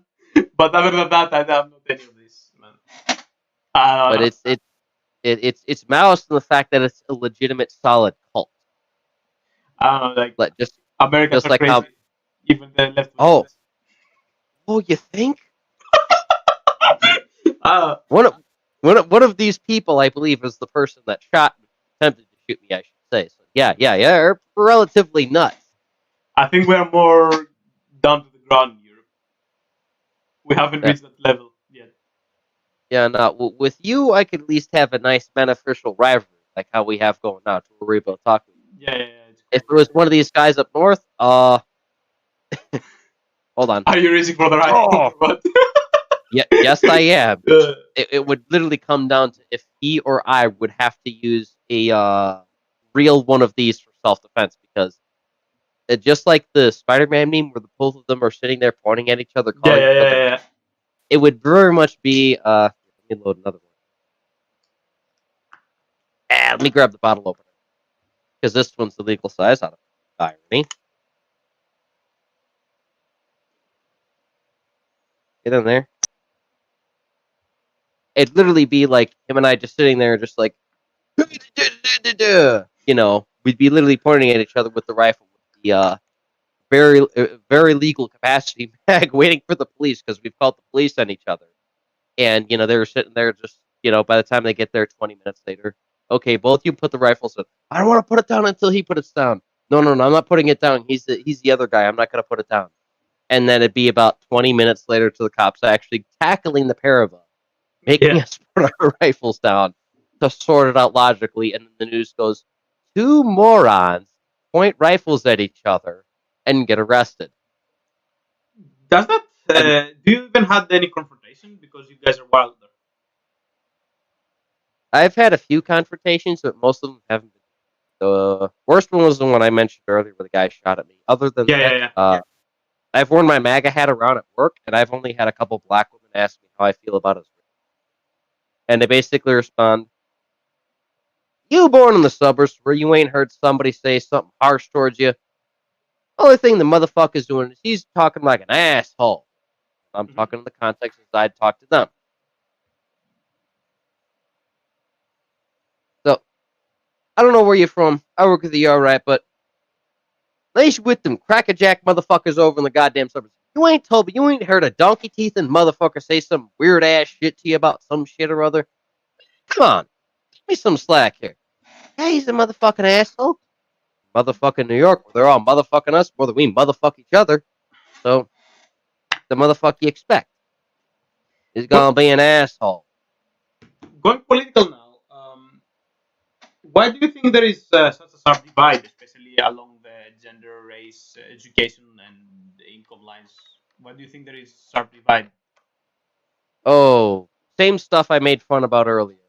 A lot of the people in my country want to go and kidnap the communism you have, in which they try and, aside from the political executions and all that genocidal, they want to conform everyone to be in this multi-gendered, autocratic, weird homoerotica type of faux communist, faux intersectional, faux rights organization, where it's this weird ooze of an organization where it's a little bit of everything exceptionally strange and it has rule over everything. Like some type of, like, I literally think what these people are trying to aim for is they're doing every sort of strange perversion you can imagine, and they're going off the basis of your system you're asking for, and because they're relatively ignorant of it, Man. they only I don't want to make you gay or something. That's not my goal here. I just wanted to collectivize a couple of factors, give the workers the authority to pick their production lines. That wasn't my aim here. You guys took it wrong in America. Well, I'm not going to lie. On the north side of Chicago, they're not looking to collectivize factories. They're looking to collectivize the means of reproduction. Yeah, that's right. That's bad. They're not caring about production. So long as production fits their psychotic ideology of all the people that are into this little interest bubble here are employed, that's all that matters. Everyone that's on the outer sphere, you meet the quota, yeah, you're in. I understand your logic, but you have to realize that the right wing have gone lunatic over the last years. You've gone to the extremes. Like you see people talking about, I don't know, all that kind of shit, And well, yeah. Where would you like me to start with that? I don't mean to cut you off. Go on. Like, how do you feel that? Like a lot of people make it like one-sided, but it's not exactly like that, right? No, like as far left as the people have gone with the according to his means of fist, according to his means of anuses argument I made. which Like, is only a we half see joke because people, quite literally this is what they're trying to do, talking which is why I about, initially expected to be your rival because I don't everyone else know, I've come all into, that kind of it's thing, been a matter of you know. this homo's going to try and And well, you have, I might have to shoot yeah. this guy in self-defense. Where would you like me to start my I property? don't mean to cut you off. Go on. And possibly commit the other. That it's just as much left as they've gone. On the right, they've gone to the point where they're literally sandbagging themselves in the middle of nowhere. So they're stockpiling stuff, or they're going out, like Sungros was talking about the illegal militias, where these guys are getting so far out there, they're borderline organizing themselves as a hate group because they're seeing left wing, as I call them, salad fisting Maoist motherfuckers, and going, we need to eradicate that. So we need to be just as radical, just as wacko, but on the opposite end. Don't you feel uncomfortable with a lot of? I don't care about hate speech. Okay, if you go on Twitter and say fuck that and that, but a lot of people, I don't know, they organize into. They're a minority, obviously, but they're organizing into racial lines. How do you feel about that? I think it makes a lot of people uncomfortable. Oh, that naturally is. I'm relatively. Most of our neighborhoods in Chicago were originally written along semi-racial lines, so it was voluntary integration in certain neighborhoods, depending on fit there, if you're welcome there, if you can afford the general area, which you have the north and south side, where the south side's getting shot full of lead, and the north side really isn't. You know, so I mean, a lot of the racial stuff, especially since that has become a point of, as I would call it, the modern American propaganda. Ah, yeah. You call anyone all sorts of weird names out of the book, especially how most of the people in my age bracket are today. They're going to lose their mind. I'm the one guy who you're going to call him a crackerjack Caucasian son of a bitch or something or other like that. And I'm just going to sit there and I'm just going to give him the middle finger. That's all I'm going to really get to do. I'm going to start and grit. I will start to get comically racial on them just to mess with them because I'll initially go, oh, someone is cracking a joke at me. Okay, I need to come up with a bigger joke. All right, let me give them a harder racial joke at them. Oh, they're taking offense. Okay, they're not joking. Oh, I've digged myself into a hole, haven't I? A lot of people don't do that. They perceive it as how I would perceive someone casting a joke at me. They consider it as someone casting offense at me. So they need to heighten it in order to defend themselves. I think the American situation has woken me up a bit because, as you will know, Europe is definitely more left wing economically than you. Like, even what we call here conservatives and liberals, they want capitalism with some state intervention, right? They they support welfare and some tax rates and all that. Not much, but they still have a cap on corporate taxation and some minimum welfare, free education, all that. And that probably is very left wing, according to some Americans. So I would say that even your right wing in Europe and in Greece, it's not very. It's basically where Biden stands, I would say. Yeah, that's our right wing, basically. And I'm freaking out because I want at least that guy of a right winger, that Trump, that he seems to me like we went back to the 19th century, and the GOP. And it freaks me out because now it makes a little bit more sense. yeah, and it's on the social issues too. Like, okay, maybe we are not much like you with that multi-gender stuff, but we are definitely not racist. And I think hate speech here is cracked upon. I don't think we're that extreme, maybe as some urban states in America, but yeah, we definitely don't like hate speech. But other than that, we're chill, and we've come to a point to call far right people that were like, we are taking 200,000 migrants. I want to take 50,000, and everyone's pointing fingers at him. Oh, look, he's racist. And when I'm actually looking at actual fascists and all the white nationalist movement in America, I'm like, wait, what happening here? I think we're taking it to the extreme here. But I think we are more ideological. I don't think anyone wants to rape you in the ass in Europe. I would hope not. Definitely not. And I think when I say I'm Marxist, I'm an actual Marxist, and I'm not anything else that just add up some cool ideas from that bearded dude that died 150 years ago. I just follow the doctrine, man, and I just think it's the way to go economically. And I don't know what you are doing up there. I've heard a lot of stories. I I haven't experienced anything yet. Maybe for my good, I would probably lose faith. Trust me. I would probably lose faith. You're gonna come to two particular intersections in Chicago, and they're gonna be all over you. Oh, you're from Europe. Oh, you have very weird, liberal. You fist the salad. Yeah, I don't think And that's like. yeah, they're just gonna be all over you because they're gonna smell that you're European, and they're gonna just assume that you're gonna be on board with wild, egalitarian, homosexual. I don't know, Marxist, Maoist, quasi utopia, whatever the heck it is. How about the left? How would they view me? That's what I was talking about. That's the left. Them too? Oh, gee. No. That was I wasn't talking about the right, like the left. That's how they'll immediately perceive you. They'll take you in because you're one of their multi-gendered homosexual allies, and they'll try to copulate with you in that same retrospect because that's their way. Like they, my understanding, they have what would normally on the right identify as versions. They take as gender, and they automatically think because their gender identity within the social construct. And Marxism deals within the social dialogue of means of production. Yeah. They take production and reproduction and mash them into two and make a deranged version of them. They assume if you're from Europe, you want to have all sorts of weird, degenerative, homosexual, intersectional, multi-gendered sexual intercourse. I don't know. I don't want to say that we are backwards, but a lot of people in Europe are socially centrist, myself included. We are socially centrist. Maybe socially we will go slightly to the right, especially Eastern Europe, slightly. Economically, we are more on the left, definitely. So I don't think anyone would like us here. There, we don't fit with your political spectrum. It would be something weird.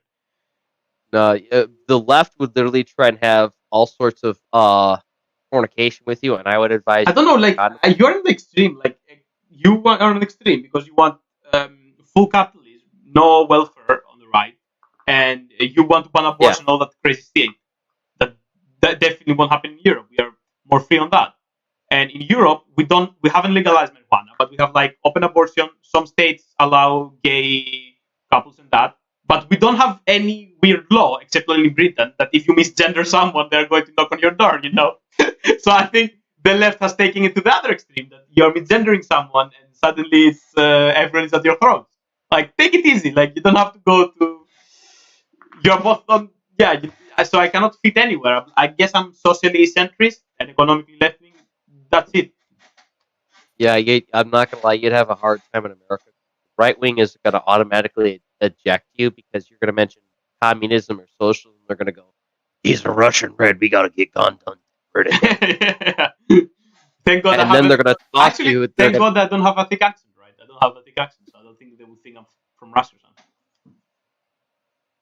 Thankfully, but just because what I experienced from the jamboree, because I was trying to introduce a couple of people we had on stream before, and like, you say someone of Russian descent, they're taking that with a thick grain of salt, which was relatively fair, but it was something I thought that was so. Yeah, just generally the right would either try and automatically eject you or harshly debate you and tell you to go back to Europe, whereas the left would try and absorb you to their multi-gendered board. All right, that's good to know how to handle. It's how it's been. I used to be an anarcho-mutualist, and then when I realized the whole rest of them were more preoccupied with the multi-gendered copulation than actually making relative progress or construction or anything productive in that sense, I just became right-wing. Right. You want to get rid of the government, that's fine, but the rest of you want to copulate in the shell that of which it was in. We're not going to get anything done with it. It must be fun because you identify as an anarchist, and most anarchists are on the left, so you must have really nice discussions over there. I'm telling you, I literally go like this. The anarchists in Greece are not going to like you. There was that story on Reddit. There was some guy, the classic white collar student. He went, wait, did we cut off? Hello? All right. Anyway, guys, I'm going to cut the stream here. I will continue. you engage on voice chat. Thank you for joining us, and we'll